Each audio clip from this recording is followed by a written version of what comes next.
농사의 기본은 땅이 기름져서 좋은 거름을 줄 때 열매가 풍성합니다. 가정에서도 부모님들이 좋은 밑거름의 역할을 할 때 자녀들이 좋은 인생의 열매를 맺는 것 같습니다. 영적인 아비 바울은 복음으로 낳은 믿음의 자녀들을 자신의 소망이요, 기쁨이요, 자랑의 면류관이라고 생각했습니다. 그런 자식이 없었기 때문에 믿음의 자녀들을 자신의 자랑의 면류관으로, 기쁨으로. 경건한 부모의 책임 중에 하나는 자녀들을 말씀으로 잘 양육하는 겁니다.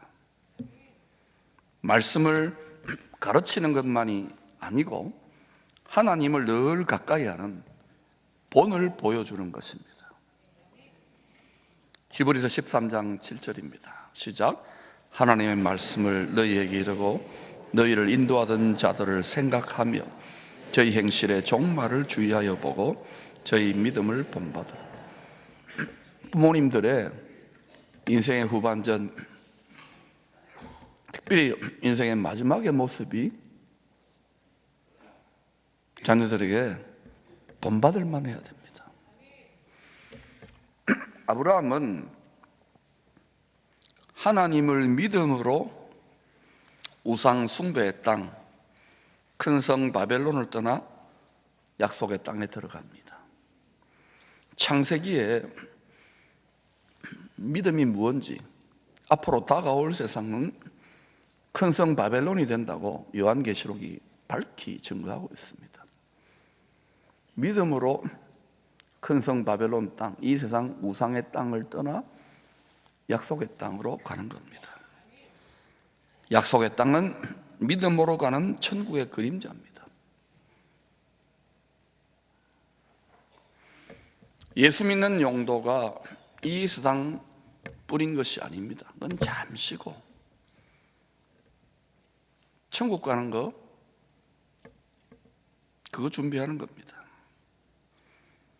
약속의 땅에서 아브라함은 평생 샘물, 우물을 파며 살았습니다. 노년에는 브엘세바에 살았습니다. 이삭도 아버지를 본받아 약속의 땅에서 샘을 팝니다. 이삭도 노년에 아버지가 살았던 브엘세바에 삽니다. 야곱도 아버지 이삭을 본받아 약속의 땅에 들어가 샘을 팝니다. 야곱도 노년에 브엘세바에 삽니다. 다 말로만이 아니고 본을 보여준 거예요. 약속의 땅에서 샘을 파는 삶을 살았던 믿음의 조상들이 다 노년에 어디에 살았다고요? 브엘세바에 살았어요. 브엘은 샘물, 우물이라는 뜻입니다. 세발은 맹세라는 뜻이에요. 하나님이 샘을 파는 자에게는 맹세코, 예수 십자가의 피의 맹세로 맹세코 신령한 샘을 주시겠다는 거예요. 믿음의 조상들이 노년의 브엘세바에 머물렀다는 사실은 지리적인 의미만 주는 게 아닙니다. 성경은 하늘의 신비를 땅의 언어로 이야기하는 거예요. 평생 샘을 파는 삶을 살았던 조상들이 노년에 신령한 샘물이 솟아나는 땅에 거주했다는 사실입니다. 상이에요, 브엘세바가. 신령한 샘은 뭡니까? 하나님을 깊이 아는 성령으로 말씀으로 하는 땅을 말해요.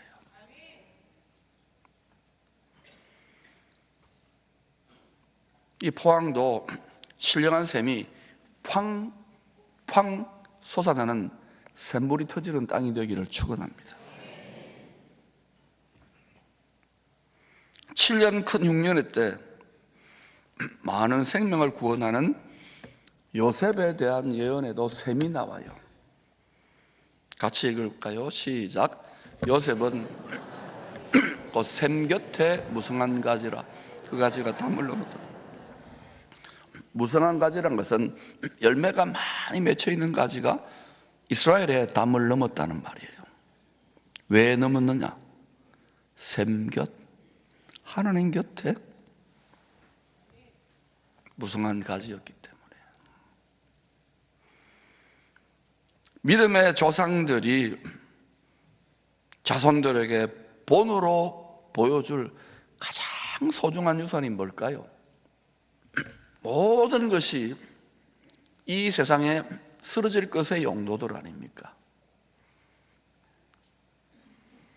경건한 부모가 자손들에게 물려줄 수 있는 가장 귀한 유산은 일생 신령한 샘을 파는 하나님을 늘 가까이 하는 삶을 본으로 보여주는 거예요. 경건한 삶의 능력이에요. 경건의 모양이 아닙니다. 왜 믿음의 가정의 자녀들이 신앙을 이어받지 못할까요? 부모 신앙, 조상들 신앙 보니까 별로 매력이 없는 거예요.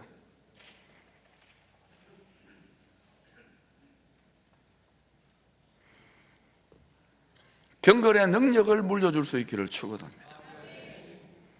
오늘 시편 71편은 한 무명의 성도님이 드린 노년의 기도시입니다. 노년의 기도시. 이 기도시의 전반부 1절에서 13절까지는 고난에서, 문제에서 건져주시기를 구하는 내용입니다. 우리도 그런 기도 많이 하죠. 이 어려움과 고난에서 건져달라고. 그런데 후반부 14절부터 24절까지는 평생 신령한 샘을 파는 삶을 살았던 노년의 성도가 하나님께 드리는 감사와 찬송입니다. 우리가 이 어른의 기도 생활, 특별히 노년의 기도인 시편 71편을 통하여 본받아야 될 게 있어요. 우리가 한국교회가 세계적으로 기도 많이 하는 교회로 알려져 있는데, 가만히 보면은 기도를 많이 하는 거 좋은데 너무 눈물의 기도, 한 맺힌 기도, 통곡의 기도, 이 기도가 좀 업그레이드 될 필요가 있는 거예요. 기도의 전반전에는 당면하고 있는 여러 가지 인생의 고난이나 시험에서 건져주시기를 간구합시다. 그러나 후반전에는 우리의 기도에 마침내 응답하실, 그리 아니하실지라도까지 가야 돼요. 마침내 응답하실 하나님께 찬양을 더 많이 올려드려야 합니다. 이제 이 시편 71편의 기도시가 주는 세 가지 교훈에 대해서 살펴봅시다. 첫 번째, 의인도 고난 받을 수 있습니다. 성경에서 의인은 무엇일까요? 하나님을 믿음으로 하나님의 의를 옷 입고 사는 성도를 말합니다. 하나님의 눈에는 우리가 벌거벗은 것처럼 수치스러운 존재예요. 죄가 가득 있는 거예요. 가죽옷으로 가려워주는 거예요. 예수 희생양의 가죽옷으로.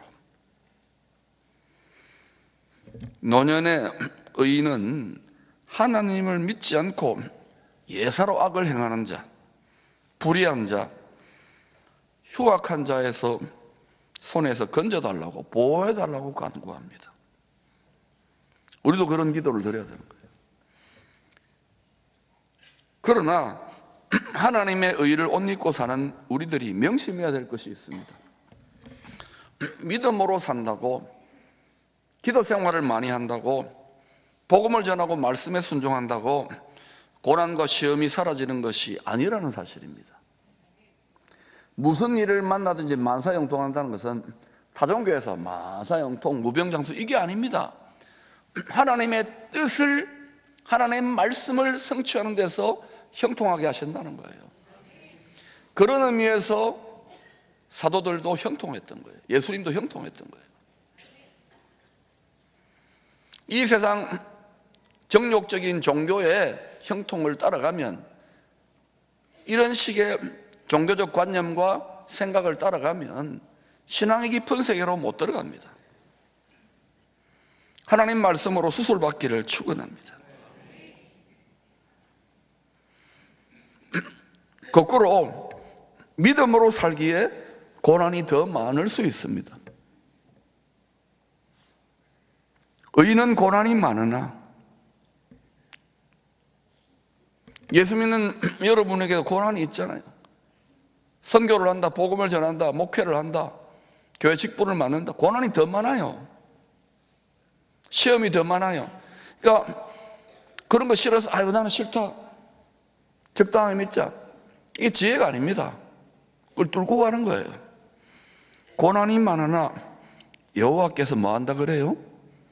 그 모든 고난에서 건지시는다.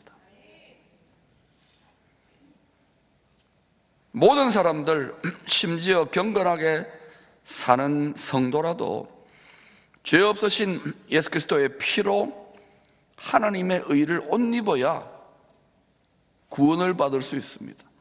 이것을 가장 실감나게 알려준 증인이 구약 성경의 욥입니다. 욥은 누구보다도 경건하게 믿음으로 살았습니다. 그러나 마귀의 참소, 불의한 재판장이죠. 마귀의 참소로 인하여 많은 고난을 받았습니다. 사랑하는 여러분, 마귀는 참소하는 자입니다. 고소하는 자입니다. 신앙생활을 하면서 여러분, 특별히 신앙의 경륜이 많아지는 분들은 다른 성도들 이 세상의 허물에 대해서 너무 욕하고 너무 열받지 마세요. 안 할 수는 없겠지만 그것을 품고 기도하세요. 그 허물과 부족을. 아멘. 입술의 열매를 잘 지키시기를 축원합니다. 왜? 불의한 재판장의 참소에 나도 모르게 가담하게 되는 거예요. 그러면 인생의 열매가 노년으로 갈수록 좋지 못합니다. 비참해집니다. 욥은 많은 고난을 받았습니다. 그러나 끝까지 인내의 믿음을 지켰습니다. 이런 욥을 하나님이 주목하시고 마침내 갑절의 복을 주셨습니다. 그의 믿음을 인정하시고 노년에 갚아주신 것입니다. 욥기 42장 12절 시작. 여호와께서 복을 주사 처음 복보다 더하게 하시니. 여러분, 우리 믿음의 여정이 젊을 때보다 노년이 더 풍성하기를 기도합시다. 두 번째, 하나님의 공의와 구원을 전할 수 있도록 돕는 은혜를 구하십시다. 생활로 복음 전할 수 있도록 가정에 복을 주세요, 건강을 주세요, 물질을 주세요, 나를 지켜주세요, 자녀들을 지켜주세요. 이 기도가 하나님 마음에 명중하는 거예요. 그렇지 않으면 세상의 타종교 다른 사람들 그냥 비나이다 비나이다 하고 뭐가 다릅니까? 복채내고. 이 기도시의 주인공은 노년에 하나님께서 응답하실 수밖에 없는 향기로운 기도를 드렸어요. 하나님 마음에 합했다는 것이죠. 하나님이여, 내가 늙어 백발이 될 때도. 저도 지금 흰머리 자꾸 늘어가요. 내가 늙어 백발이 될 때도 나를 버리지 마시며.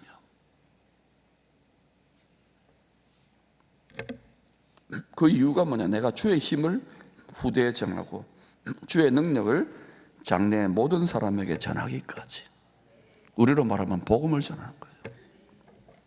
나를 버리지 마소서. 여러분, 나이 들어갈수록 특히 노년기에 기도 생활 잘해야 됩니다. 신앙생활. 하나님 말씀에 기초하여 해야 돼요. 세상의 종교처럼 그냥 이렇게 하면은 안 되는 거예요. 이 시편 71편에 이 노년의 성도도 주의 능력을, 주의 은혜를 후대에 전할 수 있도록 하기 위해서 나를 버리지 말고 나를 도와달라고 하는 거예요. 이 기도하면 하나님의 마음에 저는 명중된다고 믿습니다. 그러므로 특별히 연세가 좀 드신 어르신들은 천국에 가실 때까지 이 기도 드리면서 복음 전하는 본을 자손들에게, 후배된 성도들에게 보일 수 있기를 축원합니다. 세 번째, 노년의 기도에 감사와 찬송이 가득합니다. 여러분 살아보시니까 어때요? 굉장한 설레임과 기대감이 갈수록 커집니까? 10대, 20대하고 달리 이제 한 60대, 70대, 80대 됐는데도 막 설레고 막 그분은 위대한 분입니다.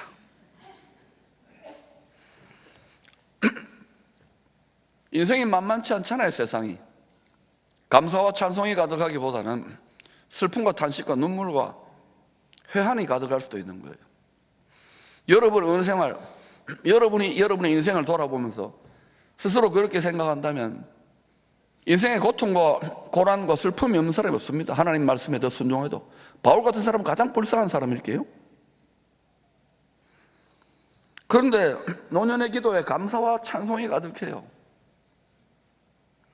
6절 찬송, 8절 찬송, 14절 찬송, 22절 찬송, 23절 찬송. 후반전으로 갈수록 감사와 찬송이 가득합니다. 태중에서부터 노년이 된 지금까지 찬송을 멈추지 않았다고 고백합니다. 어릴 때부터 노년이 될 때까지 찬송이 이 성도의 평생의 경건한 습관이 되었던 것입니다. 기도도 습관을 잘 들여야 돼요. 의인이 겪는 고난의 골짜기를 이 시인도 많이 통과했습니다. 우리하고 똑같아요. 그런데 이 노년의 기도 시의 후반부는 감사와 찬송으로 가득합니다. 감사할 게 뭐가 있어요? 이 세상이 아닙니다. 노년의 육체가 아닙니다. 하늘에 숨겨진 영원한 생명, 하늘의 소망, 감사. 내가 하나님께 붙들려서 여기까지 왔군요. 이것이 노년의 영혼의 황금기로 가는 진수입니다. 쓰임을 받아야 돼요. 하나님의 기도하면 하나님이 내 건강이나 내 몸에 합당한 대로 하나님 자꾸만 성령으로 인도해 간다고요. 누가복음 2장에 보세요. 안나 할머니 젊었을 때 거부대가 84살입니다. 오늘날로 말하면 120살입니다. 죄로 성전을 떠나지 않아 기도하며 금식하며 주님을 섬겼어요. 시몬 할아버지도 당시에 무슨 낙이 있었겠습니까? 아기에서 오는 것을 보고 그것을 증거하고 그는 그 재미로 살다가 그는 하나님의 품에 안긴 거예요. 이런 신령한 노년기를 살아가는 성도들이 많아지기를 축원합니다. 투자를 해야 돼요. 저는 요즘 이 노래를 자꾸 부릅니다. 주 내 마음에 모셨잖아요.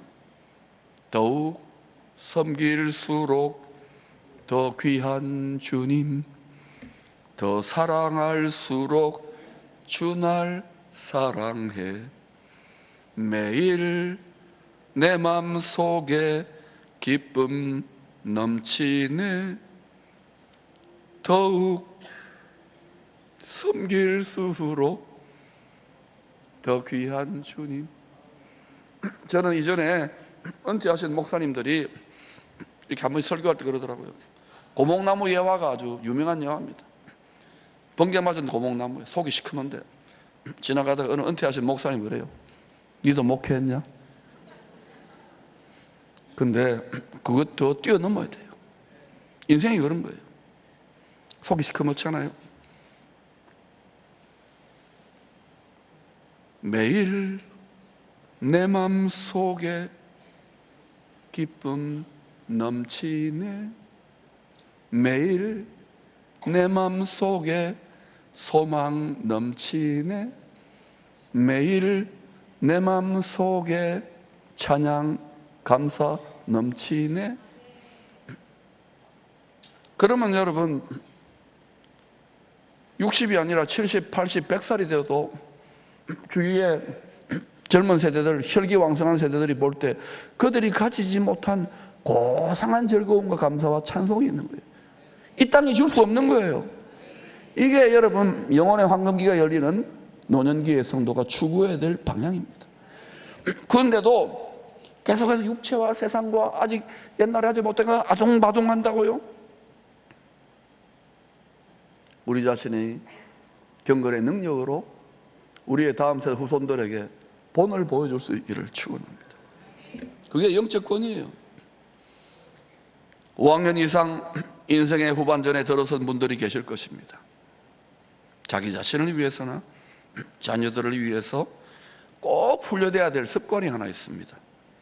바로 믿음의 조상들처럼 신령한 샘을 파는 경건한 삶의 습관입니다. 지금도 늦지 않았어요. 근데 해보면은 어려울 겁니다.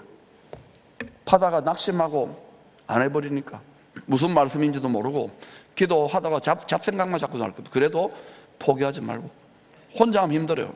같이 할 수 있기를 축원합니다. 자꾸 격려하고 도와드릴 거예요. 금세 사라질 것이 아닌 영원한 것에